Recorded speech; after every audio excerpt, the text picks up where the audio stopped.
রাজশাহীর বাগমারা একসময় জঙ্গি, বাংলা ভাই এবং সর্বহারা নিয়ে আলোচনায় ছিল। এখন নতুন করে আলোচনায় এসেছে এই এলাকার যে সংসদ সদস্য সাবেক এমপি আবুল কালাম আজাদের জন্য। স্থানীয়রা যেটি দাবি করেছে যে এই আবুল কালাম আজাদ তার পৌর মেয়র থাকা অবস্থায় এবং এই এমপি থাকা অবস্থায় এলাকায় ত্রাসের রাজত্ব সৃষ্টি করেছিল। এই বিষয় নিয়ে সাধারণ মানুষ আমাদের সাথে কথা বলেছেন, তারা যেসব অভিযোগ তুলে ধরেছেন সেগুলো এখন আমরা শুনে আসি। ঐতিহাসিক খেলার মাঠ ছিল, সেই খেলার মাঠটা হাট বসে গেছে। তা চারিধার দিয়ে হঠাৎ করে রাতারাতি সব বিল্ডিং, এটা আমাদের প্রতিরোধ করার ক্ষমতা আমাদের তখন ছিল না। আমরা সাধারণ শিক্ষক ছিলাম এবং এই কলেজের সভাপতি ছিলেন আমাদের সাবেক এমপি এবং সাবেক মেয়র আবুল কালাম আজাদ। আমরা প্রশ্ন করেছিলাম অধ্যক্ষ মহোদয়কে যে আপনি এগুলো হচ্ছে, আপনি কী করছেন? উনি বলেছেন যে সভাপতির নির্দেশে, সভাপতির অনুমতি কমে সেগুলো হচ্ছে, এটা আমার কিছু করার নেই, উনি বলেছেন। তারপরে আমরা কিন্তু আসলে তখন অত্যন্ত ভীত সন্ত্রস্ত অবস্থায় ছিলাম, আমরা কোনো কথা বলতে পারতাম না, আমাদের বাক স্বাধীনতা ছিল না। এই বিগত সরকারের 15 বছরে এই তাহিরপুর ঐতিহ্যবাহী কলেজ, এটা বাংলাদেশের রেকর্ড হবে যে এই কলেজে 1টি টাকাও আমরা পাই নাই। শিক্ষক কল্যাণ ফান্ডের কিছু টাকা আমাদের ছিল, অনেক লক্ষ টাকা, 26-27 লক্ষ টাকা ছিল। আমি একজন সদস্য আছি, আমি জানি না টাকাটা কি হয়েছে, আমার তো সই নেয়নি কেউ। এখানে যে বাড়িটা ভাঙছিল সে বাড়ি কত বছর ছিলেন? ব্রিটিশ আমল থেকে বাবা। হ্যাঁ হ্যাঁ আমল থেকে, এটা ব্রিটিশ আমল থেকে, রাজার আমল থেকে রাজারা বসায় গেছে আমার দাদুরে।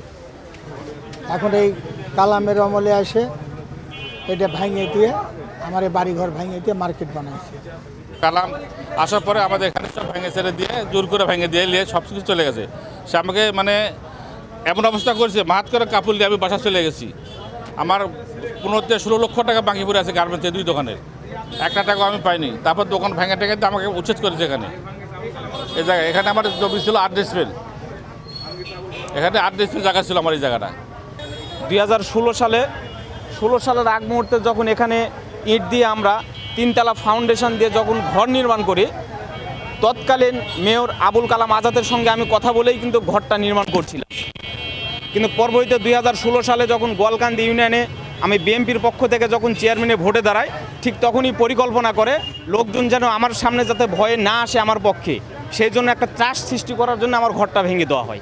বিভিন্ন জায়গায় সরকারি জমি দখল করে, যেমন যে জায়গায় দাঁড়িয়ে থেকে কথা বলছি এটা সরকারি গোডাউন, পাশে এটা প্রিন্সিপালের বাসভবন, দুটোই ভেঙে এখানে মার্কেট করে দেব মর্মে অনেক ব্যবসায়িক থেকে 5 লাখ 7 লাখ 10 লাখ করে টাকা নিচে প্রত্যেকটা রুম দিব বলে। এখনও এরকম কোনো ব্যবস্থা সে করে দিতে পারেনি। প্রায় 2 বছর হতে চললো এই জায়গাতে মার্কেট করে দেবো বলে ব্যবসায়িকদেরকে থেকে টাকা নিয়েছে, কিন্তু সে ব্যবস্থা এখনও করে দিতে পারেনি। এখন অনেক লোকজন এই টাকাগুলো দিয়ে অনেক ক্ষতিগ্রস্ততার মধ্যে আছে এবং আর্থিকভাবে ব্যবসায়িকভাবে ক্ষতিতে। সাধারণ যখনই মাছ ধরতে নামে তখনই আবুল কালাম আজাদ এবং মুকবুল এবং তার সঙ্গপাঙ্গরা মিলে সেই বিলেত মাছ ধরার বাধা সৃষ্টি করে। এক সময় 28/11/2013 বিকাল 5:09 সময় তারা পুকুরভাবে আসে একরকম সংঘর্ষ লিপ্ত হয়। আমার বড় ভাইকে আবুল কালামের আজাদের নির্দেশে মুকবুল হোসেন আমার ভাইকে গুলি করে এবং গুলিটি আমার বড় ভাইয়ের বুকের বাম স্তনের নিচে লাগে এবং সেই সঙ্গে সঙ্গে মাটি লুটে পড়ে যায়। ওখান থেকে আমরা রাজশাহীতে চিকিৎসার জন্য নিয়ে যাই। চিকিৎসা অধীন তারা মৃত্যু ঘোষণা করে। সেখান থেকে আসে 29/11/2013 তারিখে থানায় আমরা এজাহার দাখিল করি। এই বিষয়ে আপনার মামলা চলাকালীন অবস্থায় আপনার আবু আবাইদা থানা থেকে চার্জশিট ছাড়েন। সেই চার্জশিটে 1 নং 2 নং আসামিকে বাদ দিয়ে, মানে মুকবুল চেয়ারম্যান এবং আবুল কালাম আজাদকে বাদ দিয়ে চার্জশিট দেন। তার উপরে আমরা নারাজি করি।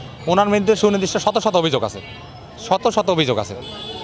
আমি হাতে গোনা কিছু বলি আপনাদেরকে। খয়রার বিল নামের একটা বিল আছে, সাধারণ জনগণকে পুকুর করার নাম দিয়ে সেই বিলে দখল করার সময় একটি মানুষকে ব্রাশ ফেরকে মারা হয় প্রকাশ্যে। এটা হচ্ছে 2011 সালের ঘটনা, 12 সালের ঘটনা। তার বিচার হয় না এখনও, সেই পরিবার এখনও বিচার পায় নাই। তারপরে প্রকাশ্যে চঞ্চলকে হত্যা করা হয়েছে। কে করছে সেটা আমরা এখনও জানি না, কিন্তু তারপরে তিনি তৎকালীন মেয়র, কিন্তু আমরা তাকেই দোষী করব। একটা সংখ্যালঘুর পরিবারে একটা প্রকাশ্যে হত্যা করা হচ্ছে, তার বিচার এখনও হয় নাই। কোনো চার্জশিট আমরা জানতে পারি না কি আসামি এখন পর্যন্ত। শত হাজার বিঘের পুকুর জবরদখল করা হয়েছে রাতারাতি।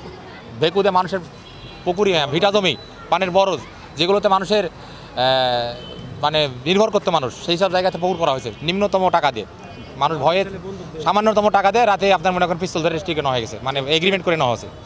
তারপরে আপনার হচ্ছে দেখবেন যে বাড়িটা আছে কলেজের সামনে তহসিল অফিসের জমি, এই জমিটা ভূমি অফিসের জমি। তৎকালীন সময় দুর্নীতির মাধ্যমে সে তার কী করে কাগজপাতি নিয়েছে আপনারা গেলে ইনভেস্টিগেশন করলে বুঝতে পারবেন। কলেজের কোয়ার্টারটা তিনি তার নামে করে নিছে, অথবা পৌরসভার নামে ইয়ে করছে। পৌরসভার নামে করলেও টাকাটা ওনার কাছে যাচ্ছিল মার্কেট করলে। কলেজের জমি 60টা মার্কেট, দেখবেন কলেজের সম্পদ পৌরসভা দেওয়ার কেউ না, কলেজের সম্পদ কলেজের নামে আসবে, কিন্তু তিনি পৌরসভার নামে আপনার ব্যবহার করে তিনি সেখান থেকে কোটি কোটি টাকা বাণিজ্য করে নিছে। এই যে হাই স্কুলের সম্পদগুলো দেখছেন, এগুলো সব হাই স্কুলের মার্কেট, এগুলো সম্পূর্ণ হাই স্কুলের মার্কেট। এগুলো বিভিন্ন নামে এগুলো করার নাম দিয়ে তিনি জোরপূর্বক এইসবের থেকে টাকা তুলে নিছে। নিয়োগ বাণিজ্য হয়েছে, অনেক লোকে দেখেন আজকে পথভ্রষ্ট হয়ে গেছে, তাদের আজকে বয়স চলে গেছে। কলেজ থেকে ইনি এবং এনার দোসররা শত শত যুবকের জীবন নষ্ট করে দিচ্ছে চাকরির নাম করে। যারা 30 বছর পর্যন্ত অধ্যয়ন করার পরে 10 বছর করে মাস্টার রোল বেকার দিচ্ছে, তাদের ভবিষ্যৎ আজ কোথায়? একটা করে আপনার কলেজে নিয়োগ হলে যেখানে 20 লক্ষ 15 লক্ষ 25 লক্ষ টাকার বাণিজ্য হয়, সেই ছেলেবেলের ভবিষ্যৎ কোথায়? যে মাস্টার রোলে 28টা নিয়োগ আছে পৌরসভাতে, এদের ভবিষ্যৎ আজ কোথায়? এরা যে দলই করুক, যেখানেই করুক, এদের তো একটা রুজির ব্যবস্থা করে আশা করে তারা করছিল, কিন্তু তাদেরকে পুনর্বাসন করতে হবে, তো তাদের টাকা পয়সা ফেরত দিতে হবে। এতদিন প্রতিবাদ করেনি কেন সাধারণ মানুষ? প্রতিবাদ করলে বাকশক্তি খর্ব করে ফেলেছে। আপনি প্রতিবাদ করবেন, রাতে আপনার ডেড বডি পাওয়া যাবে, আপনার পরিবারের উপরে মামলা দেওয়া হবে, পুলিশ দিয়ে আপনার পরিবারকে ধালু দেওয়া হবে, আপনার ব্যবসায়ী প্রতিষ্ঠান জ্বালা দেওয়া হবে, আপনাকে খুন গুমের ভয় দেখানো। পরিবারের সবার ভয় আছে, আমার নিজের জীবনে ভয় না থাকলে পরিবারের ভয় সবার আছে। আমার জন্য আমার বাবা মা ভাই বোন কেন আপনার অসম্মানী হবে বা জীবন দেবে বলেন? আপনাদের দাবি কি এখন? আমরা দাবি এই সন্ত্রাসী, শুধু আমরা কালামের নেতৃত্বে যে সন্ত্রাসীগুলো ছিল, আপনার হচ্ছে এদের একজন নেরা, এরা অনেকজন। এই অস্ত্রগুলো উদ্ধারের দাবি প্রথম দাবি অস্ত্র উদ্ধার, ভূমিদস্যু যারা ভূমি জোর করে দখল করে তাদের ভূমি ফিরিয়ে দাও, এবং যাদেরকে অবৈধ নিয়োগের মাধ্যমে টাকা নিছে তাদেরকে আপনার হচ্ছে এই টাকাগুলো ফেরতের মাধ্যমে পুনর্বাসন করতে হবে, এবং প্রতিষ্ঠানের যে জমিগুলো নিয়েছে প্রতিষ্ঠানের জমিগুলো প্রতিষ্ঠানকে ফেরত দিতে হবে, এবং তাহিরপুর থেকে প্রতিটি সন্ত্রাসী গ্রেপ্তারের বিচারের মুখোমুখি করে আদালতের মাধ্যমে ন্যায় বিচার প্রতিষ্ঠার দাবি জানাচ্ছি আমরা। গত 5 তারিখের পর থেকে গা ঢাকা দিয়েছে এই আলোচিত ব্যক্তি আবুল কালাম আজাদ। তাকে কোথাও পাওয়া যাচ্ছে না।